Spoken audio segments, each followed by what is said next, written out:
Movie fans ಒಂದು ಮೂವಿಗೆ major invitation ಅಂದರೆ trailer ಅಂತ ಅನ್ಬೋದು. ಟ್ರೈಲರಲ್ಲಿ ನಮ್ಮ ಕಾನ್ಸೆಪ್ಟ್ ಏನು, ಹಾಗೆ ನಾವು ಏನು ಹೇಳಕ್ಕೆ ಹೊಲ್ಟಿದ್ದೀವಿ ಅನ್ನೋದನ್ನ ಟ್ರೈಲರಲ್ಲಿ ಪರಿಪೂರ್ಣವಾಗಿ ಆಡಿಯನ್ಸಿಗೆ ನಾವು ತೋರಿಸ್ರೆ ಮೂವಿ ಅಷ್ಟೇ ಇಂಟ್ರೆಸ್ಟ್ ಕೊಟ್ಟು ಎಲ್ಲ ಆಡಿಯನ್ಸು ಹೋಗ್ತಾರೆ ಅಂತ ಅನ್ಬೋದು. ಹಾಗೆ ಈಗಿನ ಟ್ರೆಂಡ್ರಲ್ಲಿ ಟ್ರೈಲರಲ್ಲಿ ಏನು ವಿಚಾರಗಳೇ ತೋರಿಸಲ್ಲ, ಸ್ಟೋರಿಯ ಇಂಟು ಕೊಡದೆ ಪರಿಪೂರ್ಣವಾಗಿ ಆ್ಯಕ್ಷನ್ನು ಮಾಸಿ ಡೈಲಾಗ್ಸ್ಗಳನ್ನು ತುಂಬಿರ್ತಾರೆ ಅಂತ ಅನ್ಬೋದು. ಅದೇ ರೀತಿ ಈಗ ಮಾರ್ಟಿನ್ ಟ್ರೈಲರ್ ರಿಲೀಸ್ ಆಗಿದೆ ಅಂತ ಅನ್ಬೋದು. ಇದು ಒಂದು ಟೀಸರ್ನ ಎಕ್ಸ್ಟೆನ್ಷನ್ ಅಂತ ನೋಡಿದಾಗ ನನಗೆ ಅನಿಸ್ತು. ಹಾಗೆ ಮೂವಿಯ ರಿಲೀಸಿಂಗ್ ಡೇಟು ಅನೌನ್ಸ್ಮೆಂಟ್ ಮಾಡಿದ್ದಾರೆ. ನನಗೆ ಟ್ರೈಲರಲ್ಲಿ ನೋಡಿ ಏನು ಅನಿಸ್ತು, ಹಾಗೆ ಟ್ರೈಲರಲ್ಲಿ ಏನು ಇಷ್ಟ ಆಯಿತು, ಏನು ಕಷ್ಟ ಆಯಿತು ಅನ್ನೋದನ್ನ ಈ ರಿವ್ಯೂಯಲ್ಲಿ ತಿಳಿಸ್ಕೊಡ್ತೀನಿ. ರಿವ್ಯೂ ಹೋಗಿಂತ ಮುಂಚೆ ತುಂಬ ಜನ ನನ್ನ ವೀಡಿಯೋಸ್ಗಳನ್ನು ನೋಡ್ತಾ ಇದ್ದೀರಾ. ನಿಮಗೆ ಈ ರಿವ್ಯೂನ ಆನೆಸ್ಟ್ ಅನಿಸ್ತಂದರೆ, ಈ ವಿಡಿಯೋ ಇಷ್ಟ ಆಯಿತು ಅಂದರೆ ಈ ವಿಡಿಯೋಗೊಂದು ಲೈಕ್ ಮಾಡಿ, ಹಾಗೆ ನನ್ನ ಚಾನಲ್ನ ಸಬ್ಸ್ಕ್ರೈಬ್ ಮಾಡಿ ಮತ್ತು ಬೆಲ್ ನೋಟಿಫಿಕೇಶನ್ ಆನ್ ಮಾಡಿ. ಹಾಗೆ ನನ್ನ ಸೋಷಿಯಲ್ ಮೀಡಿಯಾ ಪ್ಲಾಟ್ಫಾರ್ಮಲ್ಲಿ ಫಾಲೋ ಮಾಡ್ಬೋದು. ಲಿಂಕ್ನ ಡಿಸ್ಕ್ರಿಪ್ಷನಲ್ಲಿ ಕೊಟ್ಟಿರ್ತೀನಿ. ಟ್ರೈಲರ್ನ ಡ್ಯೂರೇಷನ್ ವಿಚಾರಕ್ಕೆ ಬಂದರೆ 2 minutes 7 seconds ಇದೆ ಅಂತ ಅನ್ಬೋದು. ಹಾಗೆ ಟ್ರೈಲರ್ನ ಸ್ಟೋರಿ ವಿಚಾರಕ್ಕೆ ಬಂದರೆ ನಮ್ಮ ಹೀರೋ ಒಂದು ಪಾಕಿಸ್ತಾನ್ ಆರ್ಮಿ ಜೊತೆ ಸಿಗಾಕೊಂಡಿದ್ದಾರೆ. ಆ ಪಾಕಿಸ್ತಾನ್ ಆರ್ಮಿಯವರು ಇವ್ರನ್ನ ಜೀವಂತವಾಗಿ ಸಮಾಧಿ ಮಾಡಬೇಕು ಇಲ್ಲ ಸಾಯಿಸಬೇಕು ಅನ್ನೋ ಯೋಚನೆಯಲ್ಲಿ ಇರ್ತಾರೆ. ಅದನ್ನು ಮಾತ್ರ ಈ ಟ್ರೈಲರಲ್ಲಿ ತೋರಿಸಿರೋದು ಸ್ಟೋರಿ ಅಂತ ಅನ್ಬೋದು. ಹಾಗೆ ಇದರಲ್ಲಿ ಪರಿಪೂರ್ಣವಾಗಿ ಆ್ಯಕ್ಷನ್ ಇರುತ್ತೆ ಅನ್ನೋದನ್ನು ಟ್ರೈಲರ್ ನೋಡ್ತಾ ಗೊತ್ತಾಗ್ತಾ ಇದೆ ಅಂತ ಅನ್ಬೋದು. ನಮ್ಮ ಧ್ರುವ ಸರ್ಜಾ ಸರ್ ಅವರು ಆ್ಯಕ್ಷನ್ ಸೀಕ್ವೆನ್ಸ್ಗಳನ್ನೆಲ್ಲ ಬ್ಯೂಟಿಫುಲ್ ಆಗಿ ಮಾಡಿದ್ದಾರೆ. ಕೆಲವೊಂದು ಆ್ಯಕ್ಷನ್ ಸೀಕ್ವೆನ್ಸ್ಗಳೆಲ್ಲ ನೋಡೋದಕ್ಕೆ ಗೂಸ್ ಬಂಪ್ಸ್ ಬರೋ ರೀತಿ ಇತ್ತು ಅಂತ ಅನ್ಬೋದು.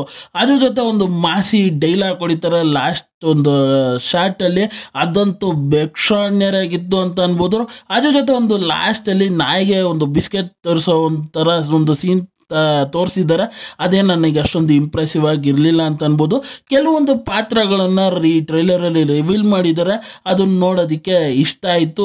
ಇವರೆಲ್ಲ ಇದ್ದಾರಾ ಅನ್ನೋದು ನನಗೆ ಟ್ರೈಲರ್ ನೋಡ್ತಾ ಗೊತ್ತಾಗ್ತಾ ಇದೆ. ಹಾಗೆ ಟ್ರೈಲರ್ನ ವಿಜುವಲೈಸೇಷನು, ಆ ರಿಚ್ನೆಸ್ಸು, ಹಾಗೆ ಸ್ಕ್ರೀನ್ ಮೇಲೆ ತೊಗೊಂಬಂದಿರೋ ವಿಧಾನ ಸಖತ್ ಬ್ಯೂಟಿಫುಲ್ ಆಗಿತ್ತು ಅಂತ ಅನ್ಬೋದು. ನನಗೆ ಇಷ್ಟ ಆಗದೆ ಫ್ಯಾಕ್ಟರ್ ಯಾವುದು ಅಂದರೆ ಆ VFX ವರ್ಕ್ಗಳು ಸಿಕ್ಕಾಪಟ್ಟೆ ಬೆಟರಾಗಿ ಮಾರ್ಬೋದಾಗಿತ್ತು. ಒಂದು ಗ್ಲೋಬಲ್ ಲೆವೆಲ್ ಈ ಮೂವಿ ತೊಗೊಂಡೋಗ್ತಾ ಆ VFX ವರ್ಕ್ಗಳು ಅಷ್ಟು ತಕ್ಕ ಮಟ್ಟಿಗೆ ಆ ರೇಂಜಿಗೆ ಇರಲಿಲ್ಲ ಅಂತ ಅನಿಸ್ತು ನನಗೆ.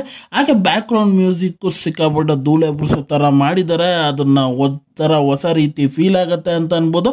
ಹಾಗೆ ನನಗೆ ಟ್ರೈಲರಲ್ಲಿ ನಮ್ಮ ಧ್ರುವ ಸರ್ಜಾ ಸರ್ ಅವರ ಒಂದು ಆ್ಯಕ್ಟಿಂಗು, ಹಾಗೆ ಆ ಲುಕ್ಕು ನೋಡೋದಕ್ಕೆ ಸಖತ್ ಬ್ಯೂಟಿಫುಲ್ ಆಗಿ ಅನಿಸ್ತಾ ಇತ್ತು ಅಂತ ಅನ್ಬೋದು. ಹಾಗೆ ಟ್ರೈಲರ್ ಒಂಥರ ಡೀಸೆಂಟ್ ಆಗಿ, ಹಾಗೆ ಡೈಲಾಗ್ಸ್ಗಳು ಅಷ್ಟೊಂದು ಏನೋ ಬಿಟ್ಕೊಳ್ದೇ ಇರೋದನ್ನ ಒಂದು ಡೈಲಾಗ್ಸು ತಕ್ಕ ಮಟ್ಟಿಗೆ ಚೆನ್ನಾಗಿತ್ತು ಅಂತ ಅನ್ಬೋದು. ಸ್ಟೋರಿಯ ಬಗ್ಗೆನೂ ಏನೂ ಇಂಟಿಲ್ಲ.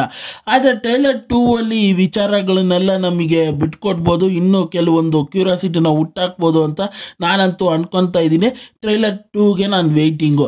ಆದರೆ ಮೂವಿಯ ರಿಲೀಸಿಂಗ್ ಡೇಟು ಅನೌನ್ಸ್ಮೆಂಟ್ ಮಾಡಿದ್ದಾರೆ, October 11ಗೆ ರಿಲೀಸ್ ಆಗ್ತದೆ 2024 ಅಂತ ಅನ್ಬೋದು. ಹಾಗೆ ಈ ಮೂವಿನ 13 ಲ್ಯಾಂಗ್ವೇಜಲ್ಲಿ ರಿಲೀಸ್ ಮಾಡೋಕ್ಕೆ ಯೋಚನೆ ಮಾಡ್ತಾ ಇದ್ದಾರೆ ಗ್ಲೋಬಲಿ ಅಂತ ಅನ್ಬೋದು. ಹಾಗೆ ಟ್ರೈಲರ್ನ 7 ಲ್ಯಾಂಗ್ವೇಜಲ್ಲಿ ರಿಲೀಸ್ ಮಾಡಿದ್ದಾರೆ ಅಂತ ಅನ್ಬೋದು. ಹಾಗೆ ಟ್ರೈಲರು ನನಗೆ ಮೂವಿಗೆ ಇನ್ನೂ ಎಕ್ಸ್ಪೆಕ್ಟೇಷನ್ ಜಾಸ್ತಿ ಆಗ್ತಾ ಇದೆ.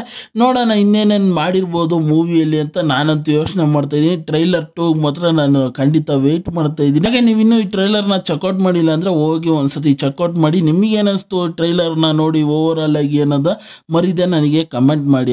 ಹಾಗೆ ಈ ರಿವ್ಯೂನ ಆನೆಸ್ಟ್ ಅನಿಸ್ತಂದರೆ, ಈ ವಿಡಿಯೋ ಇಷ್ಟ ಆಯ್ತು ಅಂದರೆ ಈ ವಿಡಿಯೋಗೊಂದು ಲೈಕ್ ಮಾಡಿ, ಹಾಗೆ ನನ್ನ ಚಾನಲ್ನ ಸಬ್ಸ್ಕ್ರೈಬ್ ಮಾಡಿ ಮತ್ತು ಬೆಲ್ ನೋಟಿಫಿಕೇಶನ್ ಆನ್ ಮಾಡಿ.